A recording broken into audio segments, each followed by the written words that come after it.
44 луѓе беа евакуирани од поплавен тунел во југозападниот дел на Кина. Многу возила останаа заглавени откако тунелот беше поплавен по неколкудневни непрекинати врнежи од дожд. Пожарникари со јажиња и пожарникарски скали ги спасуваа луѓето кои бегајки од водената стихија се качуваа врз камиони и други возила. Според локалните власти, еден од евакуираните е испратен во болница. Ситуацијата пак во градот Нанпинг во источната кинеска покрајина Фуџијан, која беше погодена од поплави и лизгање на земјиштето, полека се нормализира.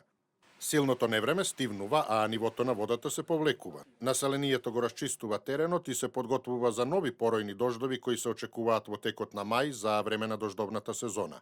Изминатите денови долните катови на зградите долж брегот на реката беа целосно под вода.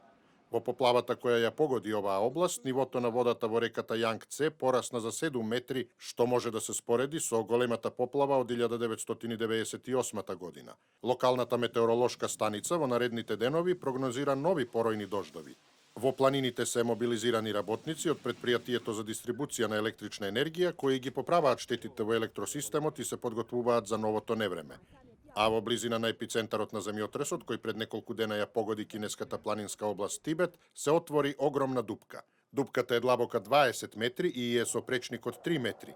Локалното одделение за геологија го истражува местото за да се утврди дали дупката се формирала како резултат на спуштање на земјиштето предизвикано од земјотресот.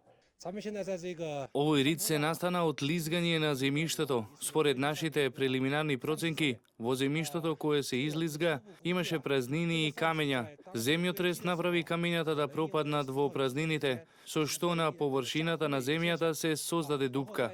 Екипи веќе почнаа да работат на пополнување на дупката со оглед што местото е во близина на главен пат и на локални села. Во исто време, представници на одделот за геологија испитуваат 3 други места во оваа област кои беа погодени од земјотресот поради опасност од можни лизгања на земјиштето. Во земјотресот кој ја погоди областа на Тибет беа повредени 69 луѓе, а беше предизвикана и голема материјална штета во која беа оштетени многу куќи, мостови и патишта. 8 патишта кои беа блокирани повторно се отворени и се спроведува евакуација на населението. Областа на западна Кина во подножјето на Хималаите е сеизмички активна зона.